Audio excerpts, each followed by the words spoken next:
যুদ্ধ থামানোর কথা বলে উল্টো অস্ত্র পাঠানো।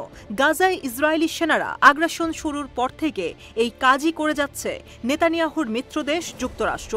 অবস্থাটা এমন, পৃথিবীতে যুদ্ধ যেন সহ্যই করতে পারে না মার্কিন মুলুক, অথচ গাজায় ফেলা বোমাগুলোর অধিকাংশই যুক্তরাষ্ট্রের তৈরি। ইউক্রেনেও একই অবস্থা।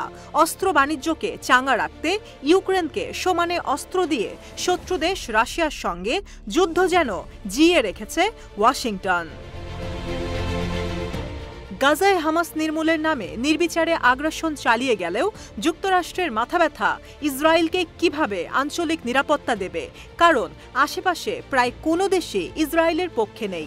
তাই তো মধ্যপ্রাচ্যের জলসীমায় আগে থেকেই যুদ্ধবিমান সহ নিজেদের রণতরী মোতায়েন করে রেখেছে যুক্তরাষ্ট্রের প্রতিরক্ষা দপ্তর।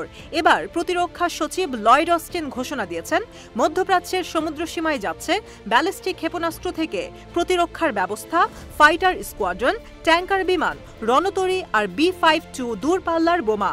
এর আগে ইয়েমেনের হুথি বিদ্রোহীদের ঘাঁটিতে যুক্তরাষ্ট্রের B-2 স্টেলথ যুদ্ধবিমান দিয়ে হামলা করা হয়েছিল। যদিও ডিওডি বারবারই বলে আসছে, এই অঞ্চলে যুক্তরাষ্ট্রের সেনাদের নিরাপত্তা দিতেই এত তোড়জোড়, সেই সাথে ইসরায়েলকে রক্ষা করার বিষয়টি তো থাকছেই। কয়েক মাসের মধ্যেই এই সামরিক সরঞ্জাম পৌঁছে যাবে মধ্যপ্রাচ্যে।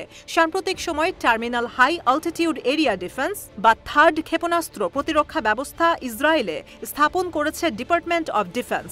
ভূমধ্যসাগরে এত শক্তিশালী সামরিক ব্যবস্থার উপস্থিতি প্রমাণ করে যুক্তরাষ্ট্রের কাছে কি পরিমাণ সামরিক সক্ষমতা আছে, আর তা দিয়ে যে যুক্তরাষ্ট্র পৃথিবীর যে কোনো স্থানে খুব অল্প সময় বাহিনী পাঠিয়ে দিতে পারে।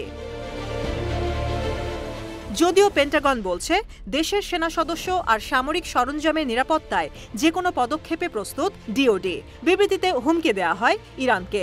বলা হয়, ইরান আর তার মদতপুষ্ট সশস্ত্র গোষ্ঠীগুলো মধ্যপ্রাচ্যে যুক্তরাষ্ট্রের ঘাঁটি লক্ষ্য করে হামলা করছে, যুক্তরাষ্ট্র ছেড়ে দেবে না। মূলত এই ঘোষণার মধ্য দিয়ে ইরানকে সতর্কবার্তা দিয়ে ইসরায়েলকে সব দিক থেকে নিরাপত্তা দেওয়ার বিষয়টি আরও পরিষ্কার করেছে ওয়াশিংটন। যুক্তরাষ্ট্র কিংবা ইসরায়েলের কর্মকর্তারা এটা কখনোই বলছেন না ঠিক কতগুলো যুদ্ধবিমান আর রণতরী এই অঞ্চলে মোতায়েন করা হবে। বিভিন্ন গণমাধ্যমের তথ্য অনুযায়ী এখন মধ্যপ্রাচ্যের বিভিন্ন স্থানে রয়েছে যুক্তরাষ্ট্রের 43,000 সেনা। নতুন সামরিক ব্যবস্থা মোতায়েন করলে সেনা সদস্য আরও বাড়বে। 1 অক্টোবর পর্যন্ত পাওয়া তথ্য বলছে, এখন পর্যন্ত মধ্যপ্রাচ্যের 19টি স্থানে যুক্তরাষ্ট্রের সামরিক ঘাঁটি রয়েছে। যুক্তরাষ্ট্র বলছে, চলতি মাসের শেষেই ভূমধ্যসাগর থেকে স্যান ডিয়েগো বন্দরের উদ্দেশ্যে রওনা দেবে তাদের USS আব্রাহাম লিঙ্কন যুদ্ধবিমানের ক্যারিয়ার 3টি রণতরী। আপাতত গালফ অব ওমানে রয়েছে লিঙ্কন ও এর মধ্যে থাকা 2টি ডেস্ট্রয়ার। তৃতীয় ডেস্ট্রয়ার ও অন্য 2 যুদ্ধবিমান রয়েছে লোহিত সাগরে। আব্রাহাম লিঙ্কন সরে যাওয়ার পর কিছুদিন এই জলসীমায় কোনো বিমানবাহিনী রণতরী থাকবে না, যেই শূন্যতা পূরণে অন্য রণতরী স্থাপনের পরিকল্পনা করছে যুক্তরাষ্ট্র। এই ডেস্ট্রয়ারগুলো ব্যালিস্টিক ক্ষেপণাস্ত্র ভূপাতিত করতে পারে।